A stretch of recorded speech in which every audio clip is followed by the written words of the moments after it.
Hey gays and gals, I'm Chris or ChristopherJMUA and welcome back to my channel. Today we're going to be reviewing the Charlotte Tilbury Beautiful Skin Foundation. I feel like February and March were the month for foundations, so we have a lot of trial and error to go through with all these different foundations to find which one might be the best for you. I'm always looking for the next and best foundation. So if you'd like to know more about the Beautiful Skin Foundation, see how it applies, see how it wears, and see how it pairs with other products, then stay exactly where you are because we're getting into it right now. The Charlotte Tilbury Beautiful Skin Foundation comes in 30 shades and is $44 from Sephora. It is a 16-hour natural glow foundation with buildable medium coverage to hydrate, smooth, blur pores, and brighten skin. The coverage is medium, the finish is natural, and the formulation is liquid. Charlotte Tilbury developed this skincare-infused foundation to improve the look of skin with each application. The lightweight, long-wearing formula helps prevent pollutant particles from penetrating the skin, strengthening its barrier and improving skin quality over time. The highlighted ingredients are hyaluronic acid, which hydrates and revitalizes skin's outer visible layers, rose complex, which reduces visible signs of fatigue for brighter, smoother looking skin, and Bix Active visibly reduces shines and blurs the look of pores. Now, I have already primed my skin. I used the Bobbi Brown Vitamin Rich Face Base, the Bobbi Brown Under Eye Cream. It's like extra repair something. I got a little sample from Sephora and thought I'd give it a shot, see how it worked. As well as the tried and true Winky Lux Whipped Cream Primer. This is my favorite pore filling primer. It smooths everything out, barely slightly mattifies, but it's not enough to really change foundation, so we can truly see what kind of finish this foundation has. I'd also like to give a special shout out to our three guests today. We have Bob, Julie, and Bleeblorb. Bleeblorb's not from around here, but Bob and Julie are from my local town. They're just hanging out for this week, probably. I left some makeup on my eyes the other night, and they just stayed and partied the entire night, and they definitely left a mess behind. Maybe we'll get lucky, and this foundation will cover that too. I'm not doing any eye makeup today because of that. I feel like there's no point. It's just gonna look sad. So let's just get into this face. On the Sephora website, the suggested use says apply two ways. Buff outwards from the center of the face, across the cheeks, and down the jawline for a natural, healthy looking finish. Then pat on foundation to key areas that need more coverage, then gently blend out in circular motions all over the face. To enhance results, set with Airbrush Flawless Finish Powder and Airbrush Flawless Setting Spray. For today, I'm using my Morphe H1 foundation brush, and I'm just gonna pick some off of my glass palette and just start going in with it. So just like they said, right down the center of the face. Boom, centered. Then they say buff outward.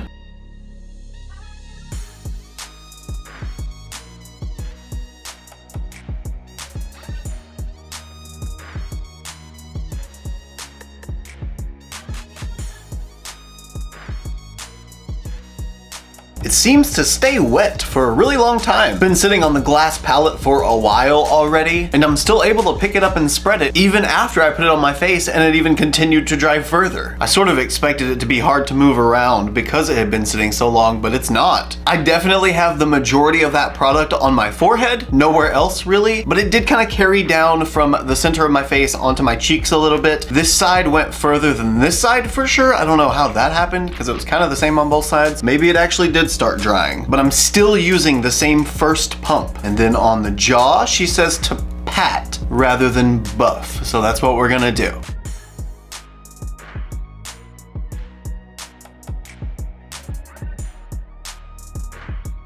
If you like something really, really natural that just looks like the skin and you just want to give yourself that veil of color without really covering a whole lot, one pump of this is perfect for the whole face. I think this looks so beautiful. It's almost acting like a tinted moisturizer because the product itself is mixing with my moisturizer and sort of just melting right into the skin. And since this formula has hyaluronic acid in it, that means it's even further boosting the hydration of your skin. So it's gonna expand those fine lines. It's gonna plump them up a little bit, make them look smoother so that you don't look quite as dry or textured. I feel like at this point I've got a pretty fair amount on the majority majority of my face, but most of it's on the upper half of my face. I like to cover this razor burn. Actually, today's not so bad, but I usually like to cover razor burn for sure. So I'm gonna go ahead and just take one more pump, but this time, starting from the neck, I'm gonna work my way up a little bit, then stop halfway through and use the same blending motions on the lower half of my face to kind of get the top and the bottom matching at least somewhat in coverage. This is also gonna give us the opportunity to see really what can this foundation cover. Can it build up and cover all of my razor burn and 5 o'clock shadow and my 3 friends hanging out on my eyelid?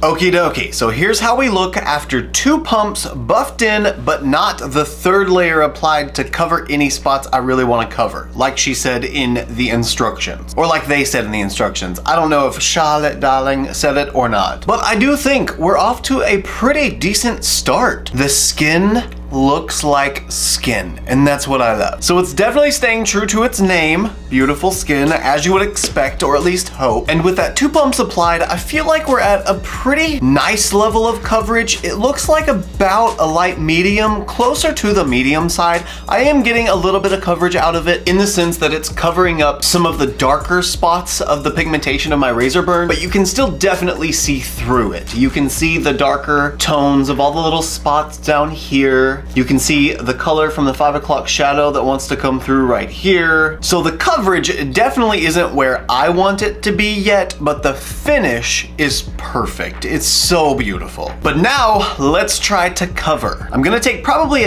just a half pump. I don't really think I'll need an entire pump for this. And I'm sort of going to apply this like a spot concealer, but I'm just gonna use it in those spots where I want that extra coverage.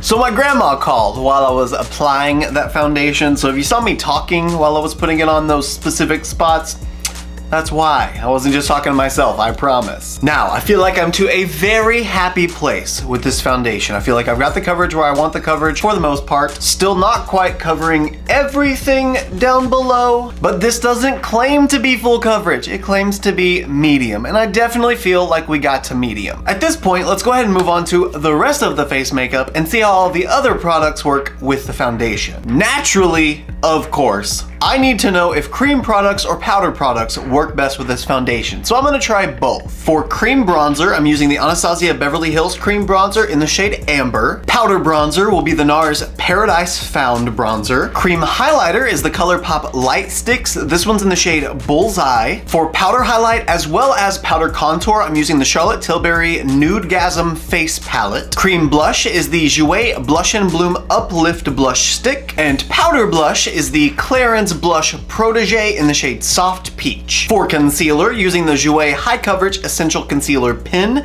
and then powder, loose is going to be the Laura Mercier powder, and pressed is the Charlotte Tilbury Micro Perfecting Powder. And without further ado, fast forward.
fast forwardy moment because I just realized as I was trying to blend out my concealer with the sponge that it picked up all of the foundation that I touched right here. You see this kind of like discolored patch where it just looks sort of pinky?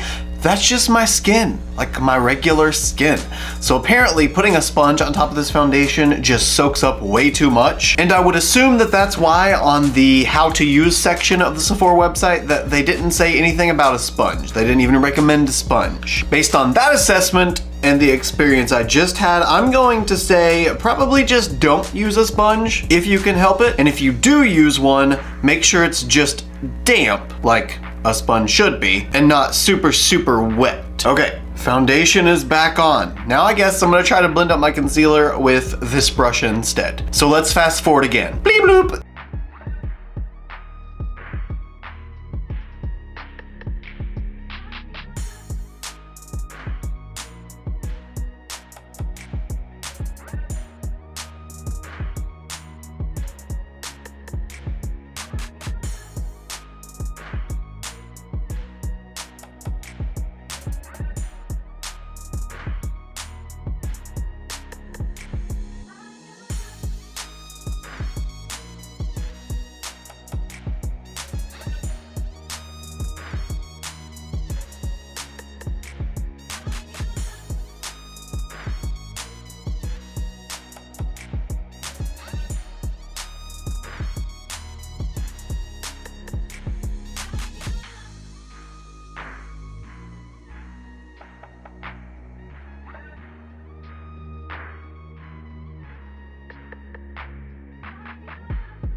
Everything is now locked in place. Powders are set. Setting spray is sprayed. Now let's take a closer look. So here's where we're left at the very end of application. Again, I think the skin looks so beautiful. Obviously, my eyelids were creased when I set them. Speaking of creases, my 11s don't look super creasy at the moment. They just look like they normally do when I put foundation on. So we'll see how that wears, see if they get really creasy. I actually do look a lot more covered now when it comes to the coverage, but I know most of that are the other products that were added on top of the foundation. But I will say it does add to the overall effect and the overall look. My neck also, I think it's just the powder that I put on top, the Charlotte Tilbury powder. I think that helps in kind of alleviating a little bit of the dark spots, but you can still definitely see that I do have the discoloration down here and on this side. So we still for sure have that medium coverage. I'd say even on the fuller side of medium, but definitely still medium. And so far, so good. This is the extent of makeup I will be wearing today, so it is all skin. We are focused on just the foundation and only the foundation. So I will see you guys in just a second for our first check-in. We have officially hit the 3-hour mark. Sat in the hot tub for a little bit. I worked out a little, did a little bit of laundry. I haven't done anything too super excruciating, but with working out a little bit and being in the hot tub, I did break a sweat, so it did start to get a little bit wet. I did have some water splash in my face, just a little bit, but looking at it, based on knowing that, I don't see any runs or anything. You know how sometimes you get the splotches of water and they just sort of run down? Looks like you've been crying on random parts of your face. I'm not running into that. So thankfully it's got enough water resistance at least to last through light splashes. I don't really see any wear or tear aside from around my mouth, which I was eating fried chicken, so it makes sense that there's nothing around my mouth anymore. But I would say so far we've got pretty good longevity. It's getting a little more glowy than I would really like, or at least in this lighting. It feels really tacky on the skin and it transfers very quickly.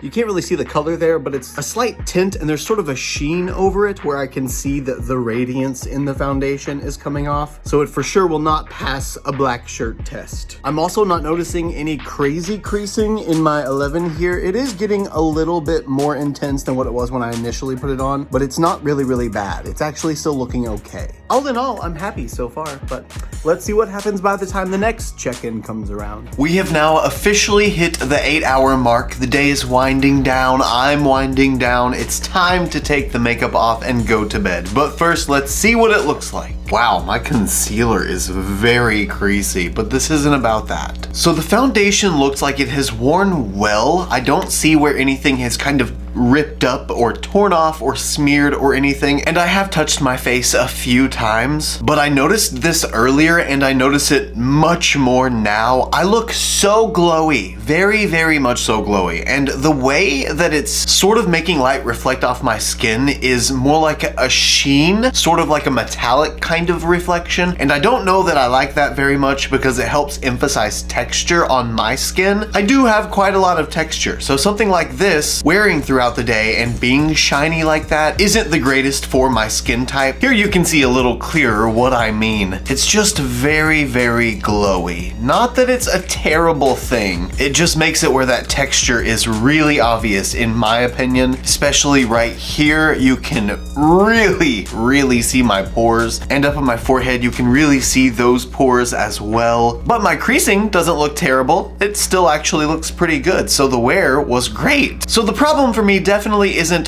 the wear capability of the foundation, it's just the finish as it wears. Going forward, I know that I will definitely be using a mattifying powder on top of this foundation just to kind of tone this down a little bit more. Maybe I'll look a little more matte at the beginning, but as it wears, I think I'll be thankful that I did. All in all, by far, it is not a bad foundation by any stretch of the imagination. The problem for me is the fact of paying what I did for it and it not being something that I just love. So take that for what what you will, take it for a grain of salt. If you want, take it in a way that helps you learn from it. Either way, I hope you enjoyed the video, and if you did and you wanted to give me a thumbs up, that would be really cool too. Let me know what you thought of this foundation, how it wore, how it looks on my skin now versus how it did look. Let's talk about it down in the comments, and if you like this video and you like videos like this, don't forget to hit subscribe right in the bottom right hand corner. If you feel like it, hit the notification bell, whatever, it's up to you. Also, if you'd like to see any of my looks, you can follow me on Instagram, Twitter, Snapchat, and TikTok. My username is the same for everything. It's just ChristopherJMUA. And if you gain nothing out of this video, if you gain nothing out of any of my videos, then please at least gain this. And that is to always remember and to never forget that you are absolutely beautiful. And I love you guys. Bye.